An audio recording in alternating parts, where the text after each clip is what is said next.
Melissa Sue Anderson a connu la célébrité en tant qu'enfant star grâce à La Petite Maison dans la Prairie, l'une des séries les plus populaires des années 70. Cependant, elle s'est retirée des projecteurs pour ses enfants et a déménagé à l'étranger. Tous les membres de la famille ont dû s'adapter à leur nouvelle maison, tandis qu'elle et son mari ont fait de leur mieux pour élever les enfants.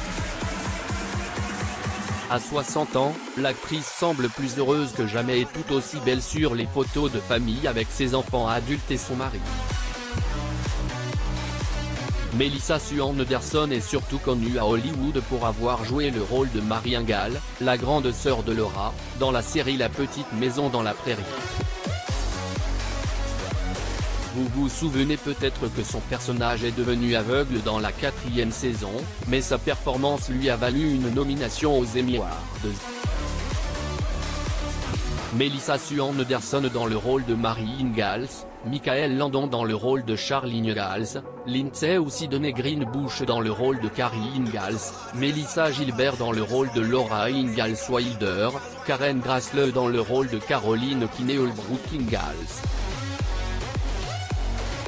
Source, Getty Images. Malgré son immense potentiel pour devenir un nom connu dans l'industrie, la plupart des gens ne se souviennent encore d'elle que pour cette série.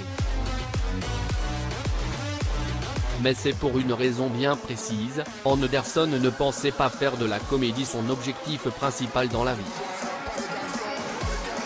L'actrice est née à Berkeley et n'avait que 7 ans lorsque ses parents, ainsi que sa sœur aînée Maureen, ont déménagé à Los Angeles.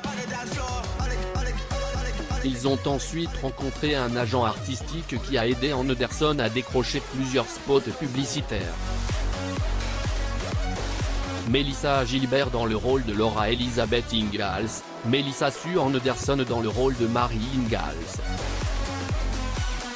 Source, Getty Images. Elle est même apparue dans The Brady Bunch, La croisière s'amuse et Shaft, mais ce n'est qu'à l'âge de 11 ans que Michael Landon l'a engagée pour son rôle dans la série populaire.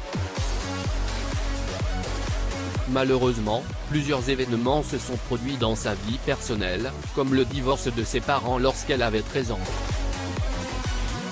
Melissa Gilbert dans le rôle de Laura Ingalls, Melissa Sue Anderson dans le rôle de Mary Ingalls en 1976. Source, Getty Images. Anderson a été élevée par une mère catholique conservatrice et avait surtout peur de la vie en société. Elle a eu recours à des professeurs particuliers pendant la majeure partie de sa vie. L'actrice a même admis « Je ne vois pas comment j'aurais pu réussir au lycée ». Sa mère, Marion, a révélé un jour qu'Anderson était allée au bal de fin d'année, mais que tout le monde voulait des autographes et ne la laissait pas tranquille. La jeune actrice a donc pleuré à la fin de la soirée. Certains pensent que c'est ce qui l'a poussée à quitter Hollywood. Farley Granger, Melissa Sue Anderson, et Joan Lorin dans La croisière s'amuse. Source, Getty Images. Mais il y a d'autres raisons. Parce que son personnage est devenu aveugle dans La Petite Maison dans la Prairie, les scénaristes ne savaient pas quoi écrire d'autre pour Mary Ingalls. Melissa Sue Anderson a expliqué, ce n'était pas seulement la question de la cécité, mais aussi la période à laquelle se déroulait la série. Il y avait beaucoup de limites à ce que l'on pouvait ou ne pouvait pas faire. J'avais l'habitude de dire que j'étais aveugle et ennuyeuse. J'étais là, sans rien faire, soit je vivais une tragédie. Je n'en pouvais plus. C'était devenu trop feuilletonesque. Dans son livre de mémoires, The Way I See It, l'actrice ajoute que Mary a perdu un enfant plus tard et est devenue catatonique. Par la suite, on l'a vue pendant quelques épisodes de la 8e saison, et c'est tout. Anderson a épousé Michael Sloan, un célèbre écrivain et producteur de télévision, le 17 mars 1990. Ils ont eu 2 enfants, Piper et Griffin, et le couple est toujours heureux. Sloan a travaillé sur Quincy en 1976 et a participé à la création de la série The Equalizer. Il s'était associé à Richard Lindheim d'Universal pour créer une série moderne basée sur le programme des années 1950 Afghan, Will Travel de CBS. Sloan a écrit le pilote mais est parti peu après, mettant fin à son implication. Selon l'IMDb, la série racontait l'histoire d'un agent de renseignement à la retraite devenu détective privé, qui aide divers clients menacés à équilibrer les chances. Elle a été diffusée de 1985 à 1989. Lisa Sue Anderson est apparue dans 4 épisodes. Elle et Sloan se sont mariés un an après la fin de la série. Heureusement, son mari a conclu un accord avec Columbia Pictures et a créé The Equalizer en 2014, avec Denzel Washington. Le synopsis se lit comme suit: un homme qui croit avoir tiré un trait sur son mystérieux passé ne peut rester les bras croisés lorsqu'il rencontre une jeune fille sous la coupe de gangsters russes ultra-violents. Il a également écrit et produit The Equalizer 2 en 2018, avec toujours Denzel Washington dans le rôle principal.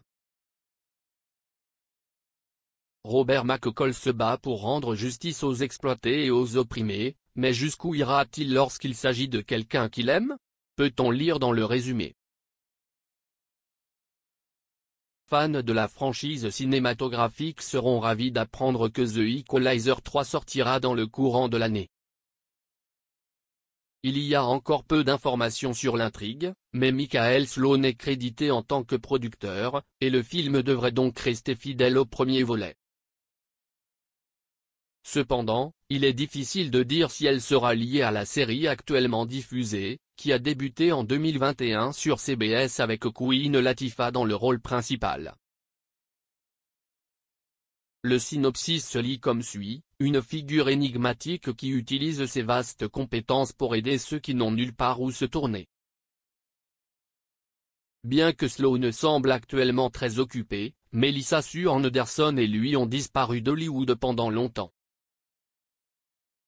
Après avoir eu leurs enfants, Anderson et Sloan ont décidé de quitter Los Angeles et de s'installer à Montréal. L'actrice est devenue citoyenne canadienne avec son mari et ses enfants. Ils ont tous la double nationalité, et Anderson a participé à l'émission Talk en 2007 pour expliquer à quel point il était agréable que toute la famille soit désormais canadienne. Cependant, ils ont dû travailler dur pour passer le test. Ces feuilles d'études contenaient plus de 115 questions. C'est toutes les réponses, que la plupart des Canadiens ne connaissent peut-être même pas, mais ils avaient entendu dire que le test était difficile. Ils voulaient donc être préparés. Raison de son âge, Sloan n'était pas censé passer l'examen, mais Anderson voulait qu'il l'accompagne. Au cours de l'interview, Melissa Sue Anderson a été interrogée sur le fait que les émissions familiales ne parlent plus de valeurs et du renforcement du caractère. L'actrice a répondu par l'affirmative lorsqu'on lui a demandé si les gens avaient besoin d'histoires qui les inspirent.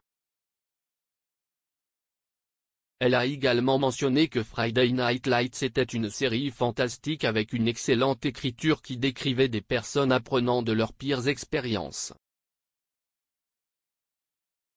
Anderson a également été interrogée sur ce qu'elle pensait de la jeune génération d'Hollywood et de leurs problèmes d'addiction.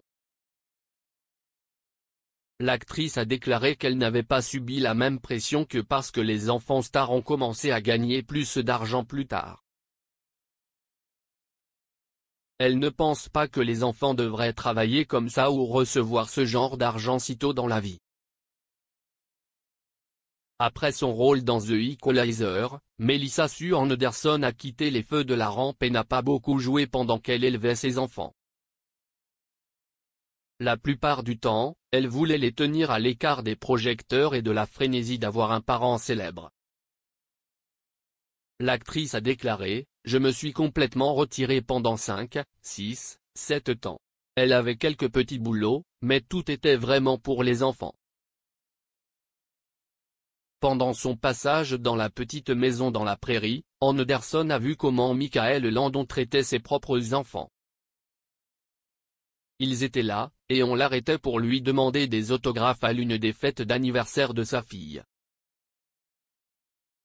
L'actrice a ajouté: « Les enfants devraient être les stars de leur propre vie. J'ai l'impression d'avoir fait ce qu'il fallait. Ils ont grandi et sont devenus des personnes à part entière, ils sont sûrs d'eux. » Pendant ce temps, son fils Griffin n'était pas intéressé par le travail de sa mère, mais sa fille Pippi a assisté à plusieurs de ses représentations. Grâce à ces méthodes d'éducation, les enfants ont grandi comme des personnes normales et ont été brillants. Ils ont également appris le français à Montréal. Melissa Sue Anderson assiste à la cérémonie de clôture du 61e Festival de télévision de Monte-Carlo le 21 juin 2022 à Monte-Carlo, Monaco. Source: Getty Images. Melissa Sue Anderson n'est pas très active sur les médias sociaux, mais elle a partagé des photos de sa vie sur Twitter. Le 18 septembre 2014, elle a posté une photo avec sa fille et a écrit: #TBT à un grand week-end @GCVM Museum le mois dernier avec ma magnifique fille @Piper Sloan. Pippi et Griffin disposent quant à eux de leur propre compte LinkedIn. Pippi est responsable des programmes de développement à l'American Society of Hematology. Titulaire d'une licence et d'une maîtrise en art de l'American University. Griffin est associé chez Ewers Barbet. Il est titulaire d'une licence en lettres de l'Université de New York et d'un doctorat en droit de la Cardozo School of Law. Donc clair que, malgré les liens de leurs parents avec le monde du spectacle, les deux enfants étaient intéressés par autre chose que cette industrie. Melissa Sue Anderson participe au Photocall dans le cadre du 61e Festival Télévision de Monte-Carlo au Grimaldi Forum le 20 juin 2022 à Monaco. Source: Getty Images. Dans son interview à E-Talk, Melissa Sue Anderson a révélé qu'elle n'avait été reconnue que quelques fois. Certaines personnes qui ont grandi en regardant la série ou qui l'ont regardée plus récemment venaient l'aborder pour lui demander des autographes. Cependant, certaines personnes sont plus respectueuses et ne disent rien, mais l'actrice pense que peu de gens la connaissent. C'est très bien comme ça, a-t-elle ajouté. Elle ne se soucie pas beaucoup de la célébrité, contrairement à beaucoup d'enfants stars. Melissa Sue Anderson assiste à la cérémonie de clôture du 61e Festival de télévision de Monte-Carlo le 21 juin 2022 à Monte-Carlo, Monaco. Source: Getty Images. Anderson a expliqué qu'elle a été très souvent reconnue pendant son enfance et sa vingtaine, mais elle pense que c'est bien que les gens se souviennent d'elle parce que cela fait longtemps qu'elle n'a plus été sous les feux de la rampe. En fin de compte, il vaut mieux qu'ils ne se souviennent pas d'elle, car l'actrice a toujours été timide. Elle avait quelques petits boulots à l'époque de l'interview et a admis qu'elle était toujours nerveuse malgré toute son expérience. Cependant, il est clair qu'elle ne regrette pas d'avoir quitté Hollywood et de s'être installée avec sa famille pour mener une vie ordinaire au Canada. Ricky Whittle, Eric Close, Jason Priestley, Dashiell Orson Priestley, Melissa Sue Anderson, Stephanie Kramer et Ron Perlman assistent à la cérémonie de clôture du 61e Festival de télévision de Monte-Carlo le 21 juin 2022 à Monte-Carlo, Monaco. Source: Getty Images. Cependant, Anderson a assisté à quelques événements avec d'autres stars hollywoodiennes, comme le 61e Festival de télévision de Monte-Carlo, le 21 juin 2022, à Monaco, où elle a pris des photos avec Jason Priestley, Ron Perlman et d'autres stars. 60 ans, elle reste une beauté intemporelle avec le même regard attirant qui l'a rendue si populaire lorsqu'elle était une jeune actrice. Le 25 novembre 2016, elle a posté une photo du mariage de sa fille. Les deux femmes étaient magnifiques. Anne Anderson a écrit, #FBF au mariage de ma fille @PiperSloan. #Wedding Harmony. Lire aussi, Cameron Diaz, 50 ans, ne ressemble plus du tout à ce qu'elle était auparavant sur les photos après avoir fui Hollywood pour élever un bébé miracle. Pour lire davantage d'articles sur vos stars préférées, abonnez-vous à Amomama sur Google.